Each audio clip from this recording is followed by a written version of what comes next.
Bonsoir à toutes et à tous et bienvenue. Aujourd'hui, je vous invite à découvrir Caripact, le premier écosystème de référence construit autour de blockchain. Nous sommes à une période où les technologies évoluent à une vitesse sans précédent. Après Internet, les smartphones et les réseaux sociaux, une nouvelle révolution est en train de transformer notre façon d'échanger, de créer de la valeur et de développer les services numériques. C'est la blockchain. Blockchain se présente comme une blockchain publique de 4e génération reposant sur un réseau algorithmique modulaire.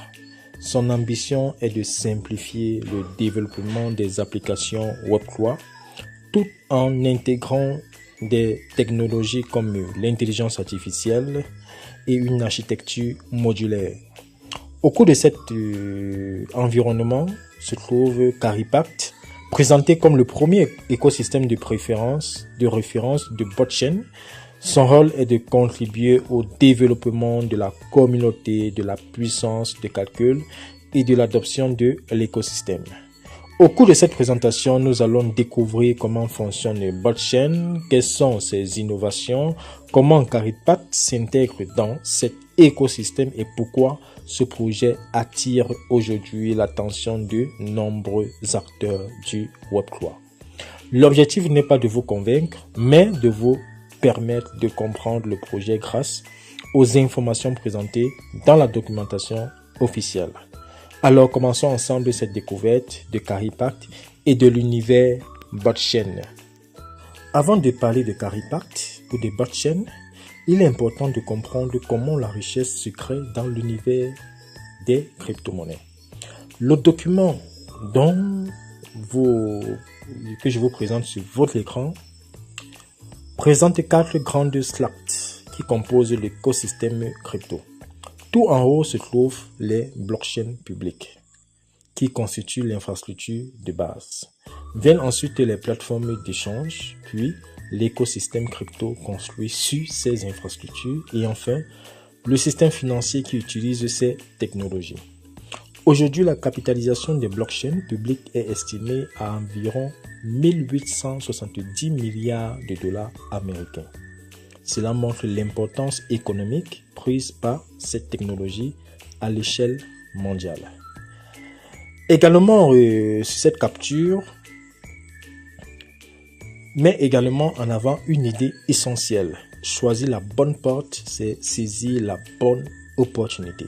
Autrement dit, dans un marché en pleine évolution, le moment où l'on découvre une technologie et la position que l'on occupe dans son développement peuvent avoir une influence importante sur les opportunités qui s'offrent à chacun.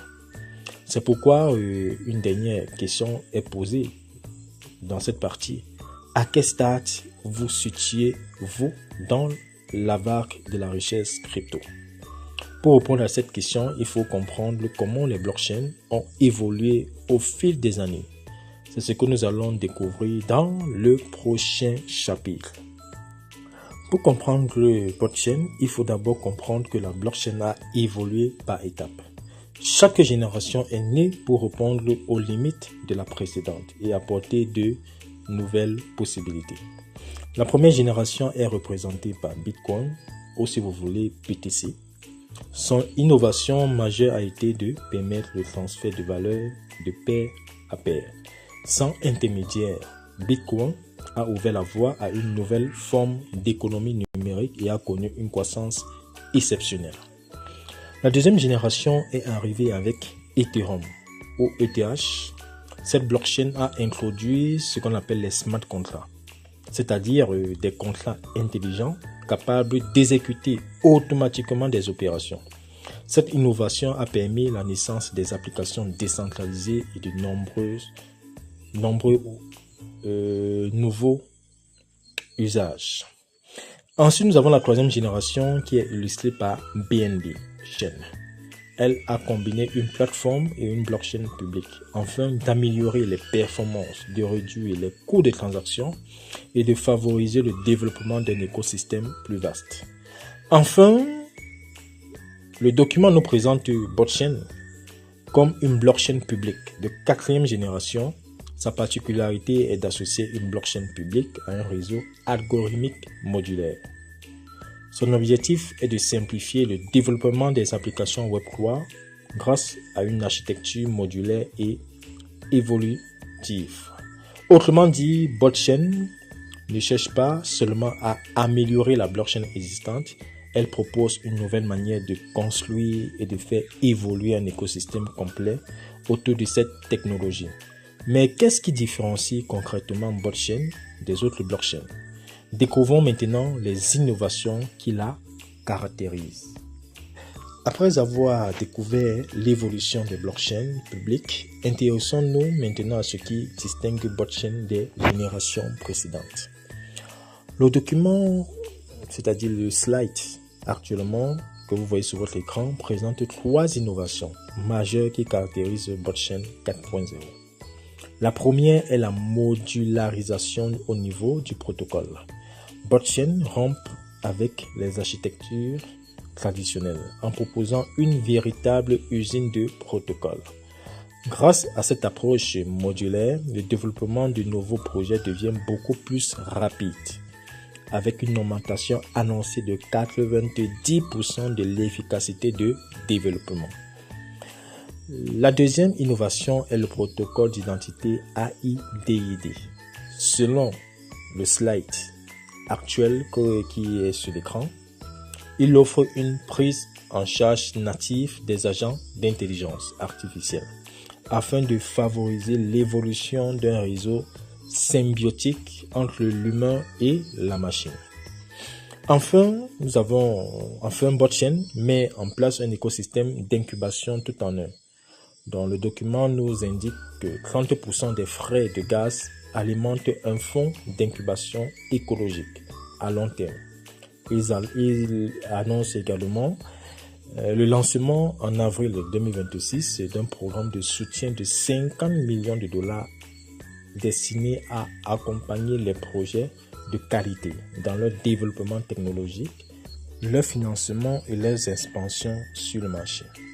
Pour illustrer cette approche, le document compare le développement Web 3 à un assemblage de blocs. Grâce à une combinaison modulaire visualisée, des logiques complexes peuvent être construites simplement, rendant le développement beaucoup plus efficace. Ces innovations montrent que blockchain ne cherche pas uniquement à proposer une nouvelle blockchain, mais une infrastructure pensée pour accélérer le développement de tout un écosystème Web 3. Voyons maintenant comment cette technologie crée de la valeur et quelles sont les infrastructures qui soutiennent blockchain. Après avoir découvert les innovations technologiques de blockchain, intéressons-nous maintenant à ce qui crée concrètement sa valeur. Selon les informations du PDF officiel, blockchain s'appuie sur 5 infrastructures majeures. Le mainnet, un code open source indépendant, un explorateur de blocs, un wallet et un réseau de nœuds distribués fonctionnant sur PC. Ces éléments constituent la base technique de l'écosystème. À cela s'ajoutent des applications de base, notamment un point interchain et une plateforme d'échange décentralisée, ou si vous voulez un DEX, un swap, destiné à favoriser les échanges et l'interopérabilité au sein de l'écosystème. Le document mentionne également plusieurs investisseurs principaux, parmi lesquels nous avons Nix en Suède, Alpha et Gamehead, ainsi qu'un premier financement de 15 millions de dollars américains. Concernant l'économie du réseau, blockchain prévoit une émission totale de 150 millions de tokens, avec une production étalée sur 25 ans. Le document met aussi en avant un contrôle strict de l'offre et une demande du marché présentée comme supérieure à l'offre disponible. Le développement de blockchain s'appuie enfin sur 2 canaux complémentaires. Un canal public à travers les plateformes d'échange, les médias et la communication, et un canal privé représenté par l'écosystème de référence Caripart. Selon le document, ces 2 flux de trafic ont pour objectif de soutenir la croissance de l'écosystème blockchain. Donc, après avoir découvert ces fondations de blockchain, voyons maintenant comment le projet prévoit son développement au cours de l'année 2026 grâce à sa feuille de route officielle. Après avoir découvert la valeur de blockchain, intéressons-nous maintenant à son calendrier de développement pour l'année 2026. La première étape intervient le 25 février avec le lancement du Mainnet Bot, le déploiement complet des 5 infrastructures majeures, la mise en service du protocole Caripact ainsi que l'organisation d'une conférence mondiale du consensus à Hong Kong réunissant environ 4000 participants. À la fin du mois de mars et à la fin du mois d'avril, plusieurs événements internationaux sont annoncés, notamment le Hong Kong Web3 Carnival, c'était le 20 et le 21 avril, la Korea Blockchain Week le 29 avril, ainsi que l'annonce d'un programme de soutien de 50 millions de dollars américains, destiné à accompagner le développement de l'écosystème. Au début du mois de mai, Blockchain prévoit le lancement d'une fonctionnalité de déploiement de protocole en un clic, suivi de l'ouverture globale du développement de l'écosystème. À la fin du mois de juin, l'objectif annoncé est le déploiement de 2000 projets écosystèmes. En juillet, le projet prévoit le lancement d'un programme mondial de recrutement de super nœuds avec un objectif de 10 000 projets écosystémiques. Enfin, entre août et septembre, la feuille de route prévoit un listing sur les plateformes d'échange de premier rang mondial. L'objectif de prix de 1000 $ d'ici la fin de l'année. Donc, c'est l'objectif, les amis, de pouvoir se lancer dès à présent. L'intégration d'une communauté d'1 million de membres et la mobilisation de leaders d'opinion à l'échelle internationale. Cette feuille de route présente la vision de développement du projet sur l'année 2026 et les différentes étapes qu'il prévoit pour faire évoluer son écosystème. Découvrons maintenant le cœur de cet écosystème Caripact et son modèle de fonctionnement. Après avoir découvert blockchain, intéressons-nous maintenant à son premier écosystème de référence qui est Caripact. Selon le document, Caripact est présenté comme l'écosystème de référence initial de la blockchain bot. Il joue également le rôle de port d'agrégation du trafic communautaire et de médium d'échange pour la circulation de la puissance de calcul au sein de l'écosystème. Le token de cet écosystème est le CA. Son émission totale est fixée à 210 millions de tokens. Parmi eux, nous avons 10 millions qui seront destinés pour le swap, tandis que 200 millions seront générés progressivement grâce à la puissance de calcul. Également dans le slide, une production initiale de 40 000 tokens par jour avec une réduction de 10% tous les 2 ans jusqu'à l'achèvement complet de l'émission sur une période de 22 ans. La répartition de cette production quotidienne est également précisée. 42% sont consacrés au minage basé sur la puissance de calcul, 35% alimentent le pôle de récompense dynamique, 18% sont dédiés à la production du staking, tandis que 3% reviennent au DAO et 2% à la fondation. Cette architecture montre que Caripact ne se limite pas à un simple token, il s'agit d'un écosystème structuré avec des règles de production, de distribution et de gouvernance définies dès son lancement.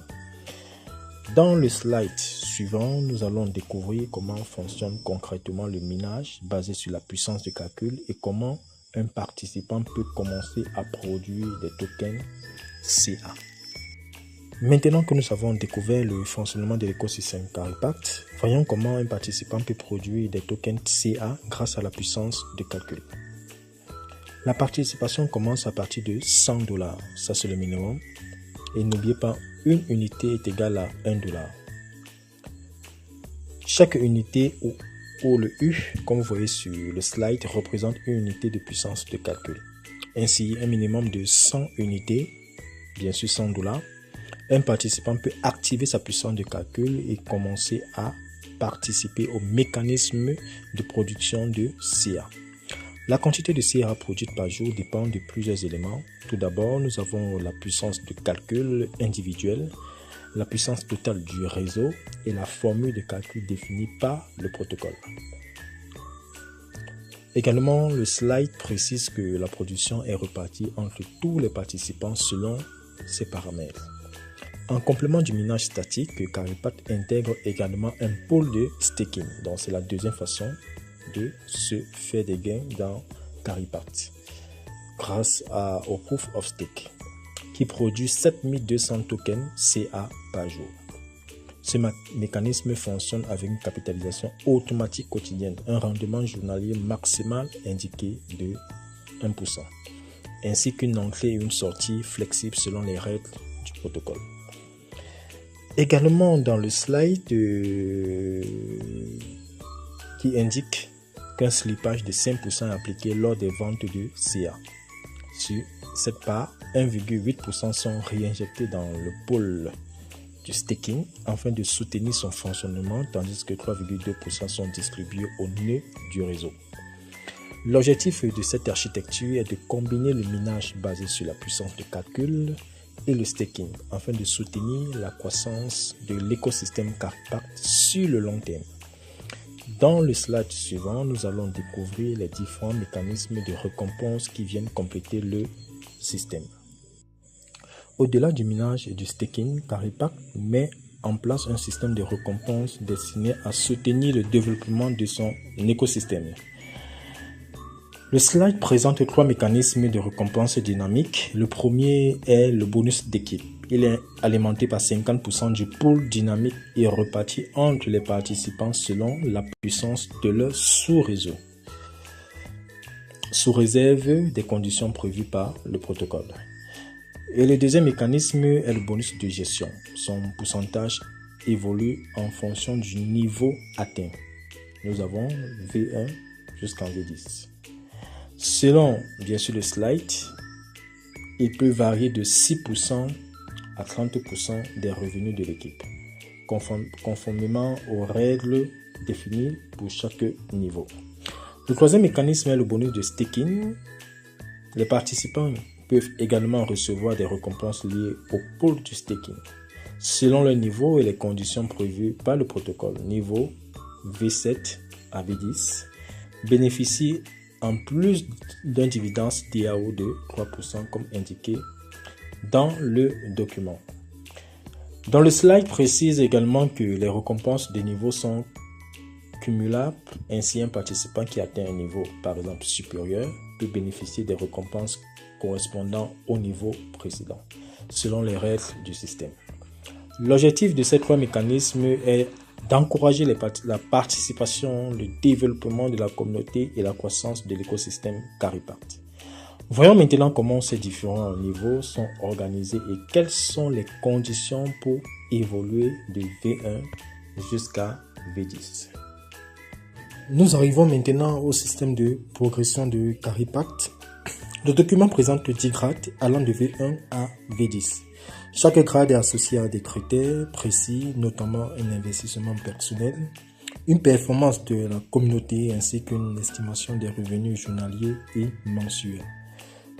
Par exemple, le niveau V1 indique un investissement personnel de $500, une performance communautaire de $10,000, avec des calculs estimés affichés dans le tableau. À mesure que l'on progresse vers V2, V3 et les niveaux supérieurs, les exigences augmentent tout comme les estimations présentées. Le tableau montre ensuite une évolution continue jusqu'au niveau V10, où les critères de développement communautaire sont beaucoup plus élevés. Il illustre la logique de progression mise en avant par Caripact. Plus un participant développe son activité et sa communauté, plus il peut accéder à des niveaux supérieurs. Il est important de noter que ce visuel présente des calculs estimés et sont fournis à titre d'illustration par Caripact. Il ne constitue pas une garantie de revenus, dont les résultats réels dépendent des règles de protocole et de l'évolution de l'écosystème. L'objectif de ce tableau est avant tout de montrer la structure de progression des différentes grades et la manière dont Caripact organise son système de développement communautaire. Après avoir compris cette progression de V1 à V10, découvrons maintenant la logique de croissance entre les tokens CA et BOT, qui constituent le moteur économique de l'écosystème. Après avoir découvert le fonctionnement de Caripat et des différents niveaux de progression, intéressons-nous maintenant à la logique économique qui relie le token CA et à BotChain. Le slide présente deux actifs complémentaires. D'un côté, nous avons le CA, qui est décrit comme une monnaie basée sur la puissance de calcul. De l'autre, nous avons le BOT, est présenté comme le pétrole numérique de l'écosystème, utilisé notamment pour les frais de fonctionnement du réseau, donc c'est une monnaie utilitaire. Pour le token CA, plusieurs mécanismes sont mis en avant. Le slide prévoit un mécanisme de burn avec un reflux de 10%, une réduction de la production de 10% tous les 2 ans jusqu'à l'émission complète en 22 ans. Un staking statique destiné à réduire l'offre en circulation, ainsi qu'un développement fondé sur le trafic privé à travers la communauté et les équipes. Concernant BOT, le slide indique que 50% des frais de gaz sont brûlés sans limite afin d'ajuster le taux de déflation. L'émission est contrôlée sur une période de 25 ans, tandis que les applications de l'écosystème mettent en place des pools de liquidité. Le développement de BOT est également soutenu par un trafic public, reposant sur les médias, les campagnes de communication et les leaders d'opinion. Selon cette logique, CA et BOT évoluent de manière complémentaire. L'un soutient la puissance de calcul et l'activité communautaire, tandis que l'autre constitue l'infrastructure économique de la blockchain. Ensemble, ils participent au développement global de l'écosystème BotChain. Pour terminer cette présentation, nous allons maintenant illustrer ce fonctionnement avec un exemple simple du démarrage à partir de $100, qui est le minimum dans Caripat, afin de mieux comprendre le mécanisme présenté dans le document. Pour terminer cette présentation, prenons un exemple simple afin de mieux comprendre le fonctionnement général de Caripat. Cet exemple est donné uniquement à titre illustratif pour expliquer le mécanisme présenté dans le document officiel. Imaginons qu'un nouveau participant qui démarre avec le minimum requis de $100, dont 100 unités. Dès l'activation, cette participation lui attribue une puissance de calcul qui lui permet d'entrer dans le mécanisme de production de CA, selon les règles du protocole. Chaque jour, la quantité de CA produit dépend de plusieurs facteurs, notamment de la puissance de calcul du participant, de la puissance totale du réseau et des paramètres définis par le protocole. Elle n'est donc pas fixe et peut évoluer avec le développement de l'écosystème. Au fil du temps, le participant peut choisir de conserver ses tokens CA, de participer soit au pôle de staking s'il le souhaite et de développer et de faire de l'affiliation, afin d'accéder progressivement aux différents niveaux de récompense présentés dans les différents slides précédents. Cet exemple montre que Caripat repose sur un ensemble de mécanismes complémentaires: la puissance de calcul, le staking, la progression par niveau et le développement de la communauté. L'objectif de cette présentation était de vous faire découvrir le fonctionnement global de l'écosystème BotChain et de Caripat, afin que vous puissiez mieux comprendre son modèle et son évolution. Merci pour votre attention et bienvenue dans l'univers de BotChain et de Caripat. Nous arrivons à la fin de cette présentation. Prenons un instant pour résumer les points essentiels. Tout au long de cette présentation, nous avons découvert BotChain, une blockchain publique de 4e génération, ainsi que Caripat, son premier écosystème de référence. Nous avons exploré son architecture, son modèle économique, son système de puissance de calcul, ses mécanismes de récompense et sa logique de croissance. Le document officiel présente une vision dans laquelle la blockchain publique soutient l'écosystème. L'écosystème génère du trafic et ce trafic renforce à son tour la blockchain. Il décrit ainsi un effet de volant d'inertie visant à accompagner la croissance de l'activité et de l'écosystème. Également, le slide met Également en avant le potentiel de développement de Caripact ainsi que l'importance de la phase initiale de déploiement de l'écosystème. Comme pour tout projet lié aux actifs numériques, chacun doit prendre le temps d'étudier les informations officielles, de comprendre le fonctionnement du modèle et d'évaluer les opportunités ainsi que les risques avant toute décision. Nous espérons que cette présentation vous a permis à mieux comprendre l'écosystème blockchain et Caripact. Merci pour votre attention et bienvenue dans l'univers de blockchain et Caripact. En description, vous avez tous les liens disponibles. Également aussi, si vous voulez rejoindre le groupe de discussion, n'hésitez pas. Vous avez ces liens en description. Votre serviteur, Monsieur Aurélien, et surtout n'oubliez pas de vous abonner pour ne rien louper des vidéos qui seront communiquées dans ces chaînes qui parlent de la liberté financière.